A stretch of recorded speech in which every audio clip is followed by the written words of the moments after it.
Third place, 51 points. One defeat in 11 games under Michael Carrick. And yet, right now, the top four conversation feels more dangerous, more alive, and more urgent than it has at any point this season. Welcome to Mike MUFC Update. I am Mike, and today we are going deep into the fixtures, the form, the fitness, and the fight, because make absolutely no mistake about it, this top four race is not decided. Not even close. Before we go any further, if you are new here, hit that subscribe button right now. Turn on notifications, like this video, drop a comment below telling me whether you think United finish in the top four. I read every single one, and stay with me until the very end, because I have a full breakdown on every single fixture, every rival, every injury concern, and every pressure point between now and the end of this season. This is a long one. Grab a drink. Let us get into it. Let us start with Wednesday. Newcastle away. A game United simply had to win after Liverpool lost to Wolves on Monday, and Aston Villa were hammered 4-1 at Villa Park by Chelsea on the same night. The football gods had handed Michael Carrick's side a gift. Two of their top four rivals had already dropped points before United even kicked a ball. The stage was set. St James's Park was the place where this side had a chance to truly stamp authority on this race. And it went wrong. Anthony Gordon converted a penalty after Bruno Fernandes, our captain, brought him down inside the box. Casemiro levelled before half-time, and for a long period in that second half, United controlled the game against 10 men. Controlled it, but could not kill it. Joshua Zirkzee went close. Manuel Ugarte struck the post. Benjamin Sesko had a moment he will want back. And then, in injury time, William Ossola curled a ball past Senna Lamens, and the points were gone. Michael Carrick's first defeat as interim head coach. A defeat that still leaves United third, but a defeat that also means Chelsea, who hammered Villa, are now only 3 points behind us with a game in hand. I am not going to overreact. I refuse to. This squad has shown genuine character since Carrick took over. The run this man has produced, wins against Manchester City, Arsenal, Fulham, Tottenham, Everton. That is not luck. That is organisation, belief, and a group of players who have genuinely reset. But Wednesday was a reminder that nothing in this race is guaranteed. Nothing. And so the next 5 games matter more than almost anything else this season. Manchester United third, 51 points. Aston Villa fourth, 51 points. Chelsea fifth, 48 points. Game in hand. Liverpool sixth, 48 points. That is 4 clubs separated by 3 points. And every single one of them believes they can finish in the top 4. Every single one of them has a credible argument, and every single one of them is about to face a run of fixtures that will define their season. Let me take you through it, club by club, game by game. Game 1, Aston Villa at home, Sunday the 15th of March, 2 in the afternoon. I will come back to this one in full detail because it is the most important fixture of our season so far. A 6-pointer in every sense. But let me first walk through the full 5. Game 2, Bournemouth away. Friday the 20th of March, 8 in the evening. Game 3, Leeds United at home, Monday the 13th of April, 8 in the evening. Game 4, Chelsea away, Saturday the 18th of April, 8 in the evening. Game 5, Brentford at home, Monday the 27th of April, 8 in the evening. Now let me be honest with you. Looking at that list, without emotion, without bias, and I say this as someone who has watched United for 25 years, that is a manageable run of fixtures. It is not easy. Chelsea away is a direct top 4 clash that will have enormous implications. Villa at home is immediately difficult, but Bournemouth, Leeds and Brentford, those are 3 games where United must be collecting maximum points. Must. No excuses. The real tests are the bookends. Villa this Sunday and Chelsea in April. Win those 2 and the rest of the schedule sets up well. Lose either and the pressure becomes significant. Now let me tell you something that a lot of people are sleeping on. Aston Villa are in a very bad place right now. 2 defeats in their last 2. Lost 1-0 at Wolves. Then absolutely dismantled at home by Chelsea. 4-1, João Pedro scored a hat-trick, and it was not even as close as the scoreline suggests. Their defence looked disorganised, their midfield had no control, and the energy at Villa Park was one of genuine anxiety. Emery's men come to Old Trafford this Sunday having not won in 2. And they are coming to us with a squad that is being held together with tape and determination in certain areas. Look at their injury list. Yves Tielemans is out until approximately April with an ankle problem confirmed.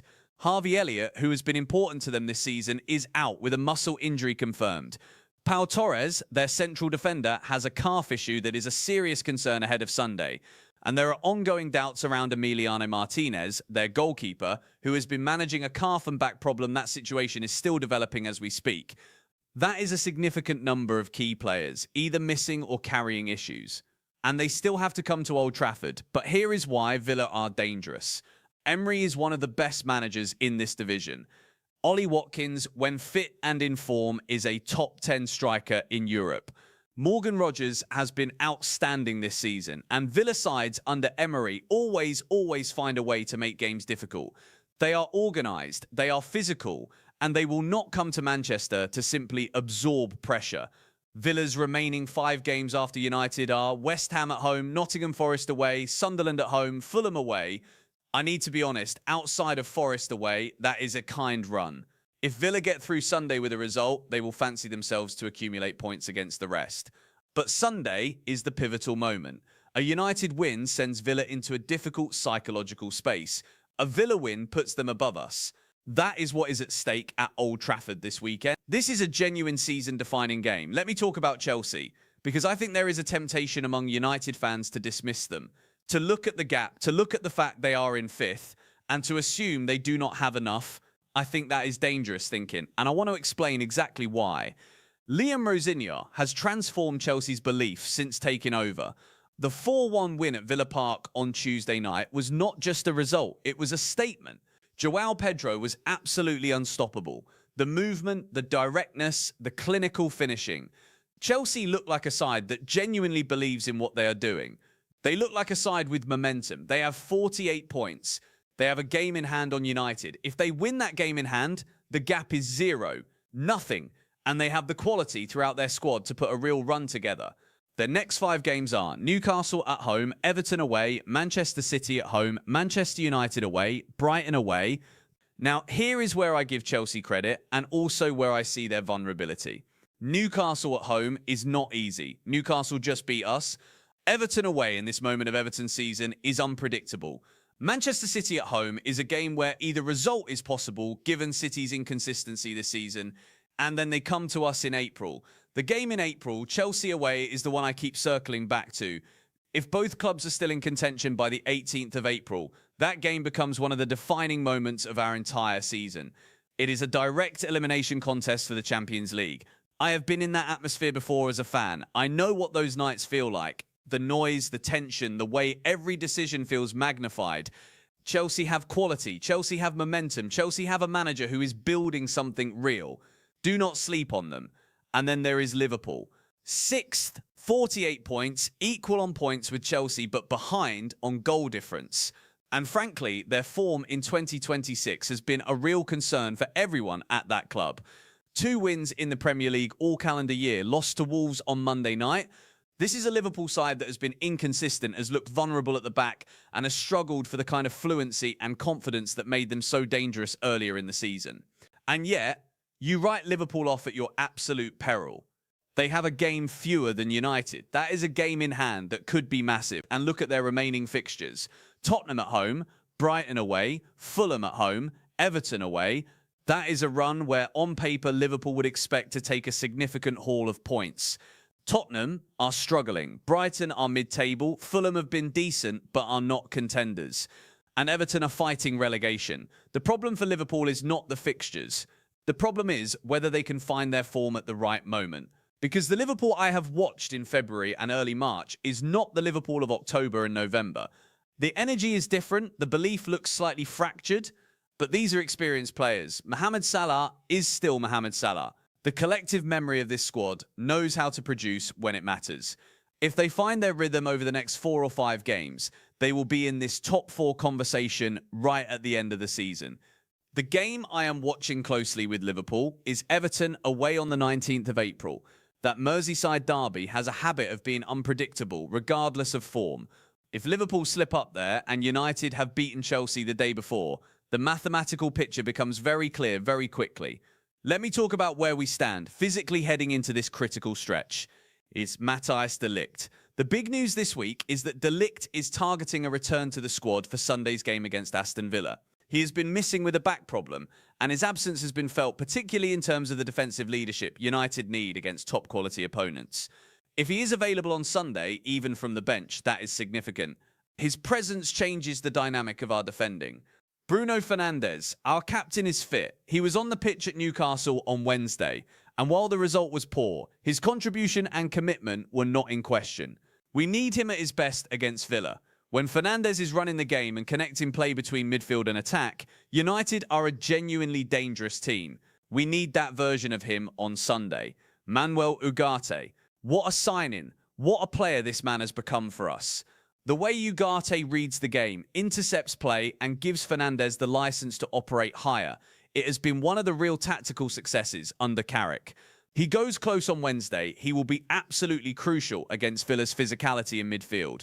Kobbie Mainoo, fully fit, fully involved, and continuing to develop at a remarkable rate. He is only 20 years old. He plays with the composure and intelligence of someone who has been doing this for a decade. His partnership with Ugarte gives United real balance. Benjamin Sesko. I want to talk about Sesko because I think he is the X factor in this run-in. When he is sharp, when he is confident, he is genuinely difficult to contain. His movement is intelligent, his link-up play is improving week by week, and when he gets a genuine chance in front of goal, he converts. He went close at Newcastle. He will want to make amends. Against Villa's current defensive uncertainty, he could be the difference. Patrick Dorgu, still absent, still a significant loss. The hamstring injury he suffered in late January could keep him out until the back end of this run of fixtures. His directness, his energy on the left side of Carrick's system has been missed. Dalot continues to cover excellently, but Dorgu is a different kind of threat and we need him back. Bryan Mbeumo, sharp, direct. 3 goals in his last 4 appearances. He has settled into the United system beautifully, and the relationship he has developed with Fernandes down the right channel is creating real problems for opposing defences. He is one of the most exciting players in this squad right now. Matheus Cunha, brilliant against Fulham, excellent against Arsenal. Cunha is the player who makes United unpredictable in the final third. The flicks, the runs into unusual spaces, the moments of individual quality against Villa on Sunday. He will be key to dragging their midfield out of shape. Amad Diallo, back from AFCON, back in training. His return gives Carrick genuine attacking depth at a time when we need it most. Sen Lammens in goal. He was arguably at fault for the Newcastle winner. The movement got away from him in a moment of confusion. But I am not going to condemn this young goalkeeper for one mistake. He has had some outstanding moments this season. He needs to be strong on Sunday. Old Trafford demands big moments from its goalkeeper. Michael Carrick's United. I want to spend a moment here because I think the football community is only just beginning to understand what he has built in a short space of time. The system is clear. A 3 at the back, Euro, Ligt when fit, with a 3rd centre-back rotating depending on availability. Ligt operating as a wing-back on the right with genuine freedom to get forward. Ugarte and Mainoo as the engine room. Fernandes in the advanced midfield role. Mbeumo and Cunha in creative positions behind Sesko. What makes this system work is the balance. Ugarte and Mainoo together mean United are never exposed in transition. The two of them cover so much ground and are so disciplined defensively. Fernandes can genuinely operate in that number 10 area without leaving the team vulnerable. And when Mbeumo and Cunha are in their best form, the width and creativity behind Sesko creates so many angles and possibilities that opposition defences cannot simply set up narrowly to stop the striker. The problem Carrick must solve against Villa is the delivery into Sesko. At Newcastle, the service was inconsistent. Too many times, Sesko found himself isolated, receiving the ball with his back to goal against physical defenders. Villa will try to do exactly the same. The solution is movement to Cunha and Mbeumo pulling wide and deep to create the spaces that allow Sesko to receive on the half-turn. If that movement is disciplined and consistent, Villa will have serious problems. Emery will set Villa up to be compact and press high in transition. That is his signature. United must be calm on the ball, must trust the build-up, and must not rush. The temptation in big games under pressure is to speed up too early. Carrick has been excellent at keeping his teams patient. That patience must show on Sunday. I want to talk to you for a moment, not as a journalist, not as an analyst, but as a fan. As someone who has been watching Manchester United his entire life, As someone who remembers what Champions League football means to this club, last season was one of the most painful I can remember. Not just the results, the atmosphere around the club, the feeling that things were broken, that something fundamental had gone wrong. The summer brought change, new players, a new vision, and then Amorim came and went and Carrick stepped in, and suddenly, somehow, this squad started playing with something we had not seen for a long time. Pride. I watch this United side and I see players who are running harder, defending deeper when they have to, pressing with genuine intensity. I see Sesko throwing himself into challenges he would not need to. I see Ugarte playing every game like it is his last. I see Fernandes leading with the kind of determination that makes the armband mean something. This squad deserves to be in the Champions League next season.